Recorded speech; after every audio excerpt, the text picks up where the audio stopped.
नमस्कार, मैं ब्रजेश शुक्ला आपसे एक बार फिर आप सबके सम्मुख प्रस्तुत हुआ हूँ लाइव टेलीकास्ट के जरिए।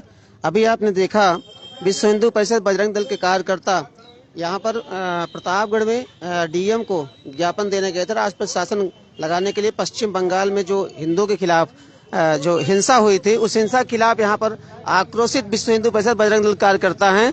आइए उनसे बातचीत करते हैं। हमारे साथ विश्व हिंदू परिषद के प्रतापगढ़ जिला अध्यक्ष जी आप ये बंगाल की जो हिंसा हुई उस पर आपका क्या कहना है? देखिए, बंगाल की हिंसा तो पहले से लगातार प्रतिवर्ष चली आ रही है, कोई नई बात नहीं। वहाँ तो इस्लामिक शासन है ही है। नाम की ममता बनर्जी हिंदू हैं, लेकिन वो बिल्कुल इस्लामी धर्म स्वीकार कर ली हैं। ऐसा लगता है वो उस पश्चिम बंगाल को बिल्कुल मुस्लिम देश बनाना चाह रही है। उसको नहीं होने दिया जाएगा और वहाँ राष्ट्रपति शासन लागू हो, इनके पूरे तंत्र को ध्वस्त किया जाए। ये अत्याचार, मौलिक अधिकारों का जो हनन हो रहा है वहाँ हिंदुओं के साथ, ये बिल्कुल असहनीय है। बजरंग दल और विश्व हिंदू परिषद के कार्यकर्ता यहाँ पर जो विरोध प्रदर्शन किए, यहाँ पर आपने क्या किया? इस समय आपने जो यहाँ से आप डीएम ऑफिस में गए तो वहाँ पर क्या डिमांड किया आपने? महामहिम राष्ट्रपति के लिए हमने उन्हीं के लिए हमने ज्ञापन दिया कि उनकी विफलता का, उनके अत्याचार का, ये सब पूरा पूर्ण विवरण उसमें प्रार्थना पत्र में है। उसके अतिरिक्त आगे के लिए सरकार को भी आगाह किया गया कि वहाँ राष्ट्रपति शासन लागू करिए। और जिस प्रकार से वक्फ का जो कानून पास हुआ है, तो इसके बारे में कुछ आप कहना चाहेंगे? वक्फ का कानून जो पास हुआ है उससे हिंदू समाज को या मुस्लिम समाज को क्या लाभ या क्या हानि होने वाली है? देखिए, वक्फ कानून से हिंदू को तो प्रत्यक्ष लाभ नहीं है। अप्रत्यक्ष लाभ यह है कि भविष्य में कम से कम जो और कब्जा करते अवैध रूप से, जैसे उपयोगिता के आधार पर वो लोग जो आगे कब्जा करते, जो 13 में वक्फ बाई यूजर, तो उस पर जो आगे के लिए रणनीति 13 में कानून बना था, उससे कम से कम छुटकारा मिला। हिंदुओं को ये फायदा होगा, लेकिन मुसलमानों को ज्यादा फायदा इससे है कि जो गरीब मुसलमान हैं, जो गलत ढंग से वक्फ की संपत्ति के नाम पर लेकर के व्यक्तिगत उपयोग कर रहे थे, व्यक्तिगत कमाई कर रहे थे, वो गरीबों को मिलेगा। तो मुसलमान को ज्यादा फायदा है, हिंदुओं को तो कोई फायदा। अच्छा, कुछ मौलाना जो है पश्चिम बंगाल में जो ऐलान कर रहे हैं कि वो बुलडोजर लेकर के संसद भवन तोड़ने के लिए आ रहे हैं, इसके विरोध में क्या कहना चाहेंगे आप? अब इसके लिए तो वो समय लग गया। अब पता नहीं बुलडोजर उन्हीं के पास न पहुंच जाए, इसकी संभावना ज्यादा दिख रही है। जी भाई साहब, आपका परिचय? मैं कृष्ण कुमार उमर बैस, बजरंग दल का कार्यकर्ता हूँ, विश्व हिंदू परिषद का। क्या कहना चाहते हैं आप? बंगाल जो हिंसा हुई है, हिंसा तो एक सुनियोजित थी, उसमें कोई दो राय नहीं। ममता जी अपना धर्म परिवर्तन करा करके अभी कुछ दिन पहले उन्होंने वक्तव्य दिया था कि काफिरों को हत्या करा दीजिए। उनसे पूछिए हिंदू काफिर है कि मुसलमान काफिर है? काफिर शब्द केवल इस्लामिक राष्ट्र जब उनका होता है तब वो यूज करते हैं कि ये काफिर है। काफिर की बहन बेटियों की इज्जत लो, उनकी हत्या करो। ये पूरा प्लान चल रहा है ममता बनर्जी, क्योंकि वो पूरी तरह इस्लाम के गिरफ्त में आ चुकी हैं। मैं इसकी घोर निंदा करता हूं। ऐसे ही मुल्ला मुलायम सिंह जी ने कारसेवकों पे गोली चलाया था, आप ध्यान कीजिए 92 का। लेकिन भारतीय सनातन के धर्म को मानने वाले ने उनके सरकार को उखाड़ फेंका। फिर उसके बाद केजरीवाल को आप देखिए, केजरीवाल ने दिल्ली में जो है इतना बड़ा दंगा कराया, इतने लोगों की हत्या कराया, फिर सनातनियों ने उनकी सरकार फेंकी। अब ममता बनर्जी की सरकार इस वर्ष अगले वर्ष जाएगी और इसको कोई रोक नहीं सकता। सभी सनातनी भाई एक हो गए हैं, क्योंकि अत्याचार सहते सहते अब सनातन ऊब चुका है। अभी जैसे कुछ नेता जो है हिंदुओं को तोड़ने की कोशिश कर रहे हैं, जैसे पीडीए का एक फार्मूला निकाल करके जो है हिंदुओं को विभाजित करने का प्रयास किया गया है, उस पर आप क्या कहना चाहते हैं? उन नेताओं को आप कहना? देखिए, जब इस्लामिक राष्ट्र यहाँ आक्रमण आए मुगल, फिर भी हमारे हिंदू में गद्दार थे, आज भी गद्दार हैं और कल भी गद्दार रहेंगे। इन गद्दारों के बारे में आप विचार मत कीजिए। आप जो ये सनातनी लोग हैं इनके बारे में विचार कीजिए कि ये खड़े हैं आज बंगला में, बंगाल में विश्व हिंदू परिषद बजरंग दल का एक कार्यकर्ता लड़ रहा है। कोई तन से लड़ रहा है, कोई मन से लड़ रहा है, कोई धन से लड़ रहा है। इनके बारे में अच्छा सोचिए। जो गद्दार हैं, इन गद्दार सालों को गोली मारो सालों को। एक बार कहे थे ना हमारे मिश्रा जी दिल्ली वाले, देश के गद्दारों को गोली मारो सालों को। तो इनको खड़े करा के गोली मार देना चाहिए, जो सनातन के खिलाफ और हिंदुओं के खिलाफ। हिंदू कभी शस्त्र नहीं उठाता। इतने पत्थरबाजी हुई आज तक, आप बता दिए कहीं हिंदुओं ने उनके करबला पे, उनके मुहर्रम पे कहीं भी अगर चलाया हो, बताइए पत्थर। हिंदू अभी शांत है। जैसे मैंने राम मंदिर छीन लिया, वैसे ज्ञानवापी भी छीनेंगे। एक दिन पूरे भारत पे कब्जा करेंगे, ऐसे हमारे हिंदू संगठित रहेंगे तो। बिल्कुल बिल्कुल। और भी हमारे साथ कई कार्यकर्ता हैं यहाँ पर। हमारे भाई साहब हैं। भाई साहब अपना परिचय दीजिए। हिमांशु तिवारी। जी, आप क्या कहना चाहते हैं?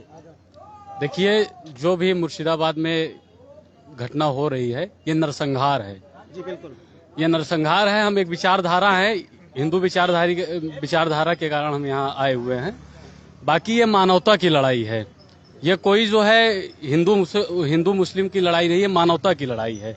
आज अगर मानवता को बचाना होगा तो जितने भी गैर मुस्लिम हैं, सिख हैं, ईसाई हैं, ये तो खैर तो हिंदू ही हैं, लेकिन जितने भी गैर मुस्लिम हैं, चाहे नास्तिक भी हों, ईसाई भी हों, इनको सबको एक मंच पे आना पड़ेगा, क्योंकि ये मानवता की लड़ाई है। इस्लामिक कट्टरवाद पूरी तरीका से तभी खत्म हो सकता है जब ये लड़ाई को सार्वजनिक रूप से सभी मिलकर संगठित रूप से लड़ेंगे। तो उसी के लिए हम लोग प्रयासरत हैं। सरकार जो है वहां पर राष्ट्रपति शासन लगाए। अगर नहीं लगा सकती है सरकार वहां राष्ट्रपति शासन, तो हम जैसे हिंदू अभी जिंदा हैं लड़ने के लिए, हमें जो है भेजा जाए, हम लड़ेंगे या बलिदान देंगे, विजय या वीर गति के लिए लड़ेंगे। काफी जो है कार्यकर्ता राजस्थान से भी जो है वहाँ पर बजरंग दल कार्यकर्ता, लगभग 10,000 कार्यकर्ता वहाँ पर गए हुए हैं। तो अगर वहाँ की सरकार या केंद्र सरकार वहाँ हिंदुओं के पुनर्वास के लिए, या जो वहाँ जिहादी तत्व जो है जिन्होंने अत्याचार किया, उनको अगर सजा नहीं दे पाती, तो बजरंग दल कार्यकर्ता क्या करेंगे? देखिए, इसमें बजरंग दल के कार्यकर्ता क्या करेंगे? इसमें पूरा जो है बता रहे हैं ना कि इसमें मानवता की लड़ाई है। इसमें पूरे समाज को एक आना पड़ेगा, और इस्लामिक कट्टरवाद तभी खत्म होगा जब हम जो है जमीन पे लड़ेंगे। भाषण से कम हम जब जमीन पे लड़ेंगे।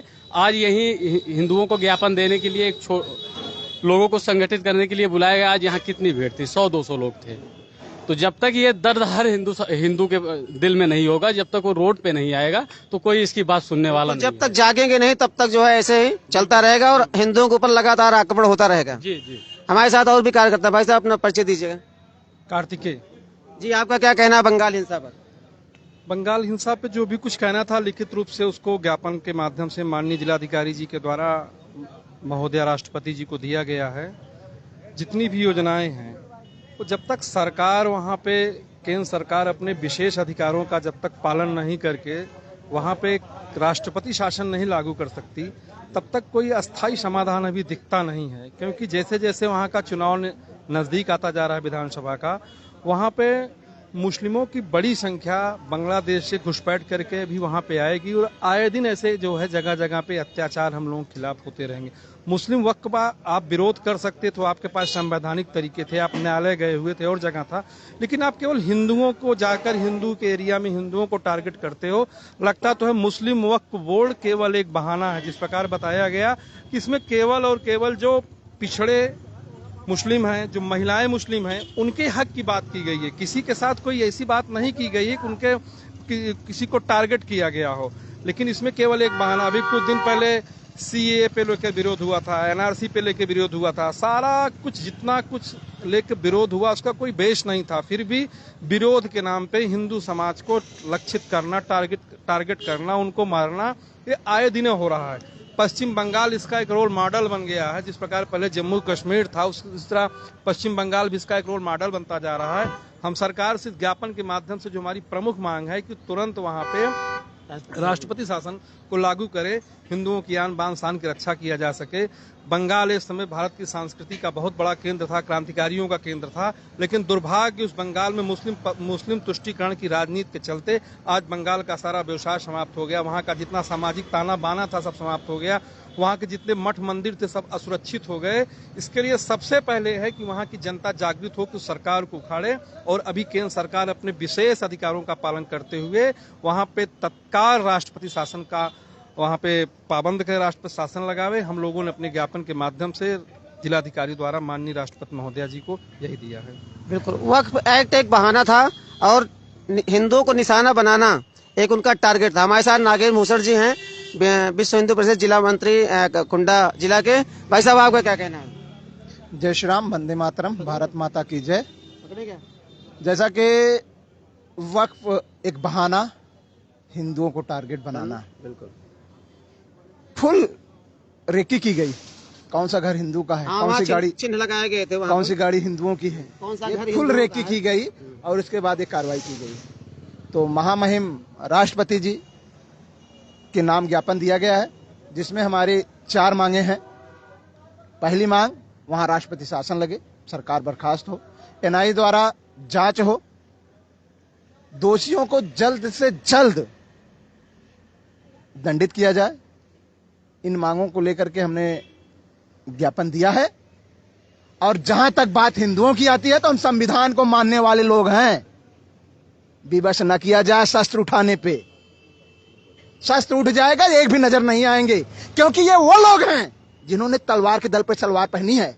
वो दिन दूर नहीं जिस दिन तलवार उठ गई, सलवार भी नहीं बचेगी इनकी। ये तलवार के दम पे तलवार पहनने वाले लोग हैं। गीदड़ भपकी न दें। हिंदू जिस दिन तलवार उठा लिया, इनको जहां में स्थान नहीं मिलेगा कहीं। जिस प्रकार से बांग्लादेश से भागी हैं वहां की प्रधानमंत्री, पूरे विश्व में कहीं शरण नहीं मिला, मिला तो कहीं भारत में मिला। यही स्थिति होने वाली है। तो विवश न किया जाए हिंदुओं को शस्त्र उठाने पे। हम लोग संविधान को मानने वाले लोग हैं, संविधान को लेकर के चलने वाले लोग हैं, संविधान के अनुसार कार्य हो। हमने भगवान श्री राम की मंदिर भी बनाए तो संविधान के अनुसार बनाया। लाखों साल पुराने प्रमाण दिए। आज वक्त की बात आ रही है तो कह रहे हैं कि 200 साल पहले का प्रमाण कैसे दिया जाए। हम 1 लाख साल पे 1 लाख साल पहले की प्रमाण दिए और आपको 200 साल पहले का प्रमाण देने में दिक्कत हो रही है। तो जिनकी नींव झूठ पे खड़ी होती है वो ऐसे करते हैं। ठीक है, तो झूठ के पुलिंदा न गढ़े। हिंदू जागृत हो चुका है और सशक्त राष्ट्र निर्माण में हिंदू अपना योगदान देने जा रहा है। राष्ट्रपति से एक बार पुनः आपके माध्यम से हम निवेदन करना चाहते हैं, वहां राष्ट्रपति शासन लगाएं, फिर आगे देखा जाएगा। और हम सर्व समाज से कहना चाहते हैं कि हिंदुओं को परेशान न करिए, विवश मत करिए शस्त्र उठाने पे। हम संविधान को मानने वाले लोग हैं। संविधान के अनुसार आप भी कोर्ट आइए, लड़िए, जो भी न्याय संगत होगा, आपके साथ न्याय होगा, हमारे साथ भी न्याय होगा। अनावश्यक हमें शस्त्र उठाने पे विवश न किया जाए। जय श्री राम, वंदे मातरम। बहुत बहुत धन्यवाद। इस तरह से विश्व हिंदू परिषद बजरंग दल के कार्यकर्ता डीएम ऑफिस आकर के प्रतापगढ़ में यहाँ पर डीएम साहब को राष्ट्रपति के नाम जो है ज्ञापन सौंपे और यहाँ पर अपने विचार व्यक्त किए। आप सबका बहुत बहुत धन्यवाद हमारे साथ जुड़ने के लिए। जय हिंद, वंदे मातरम, भारत माता की जय।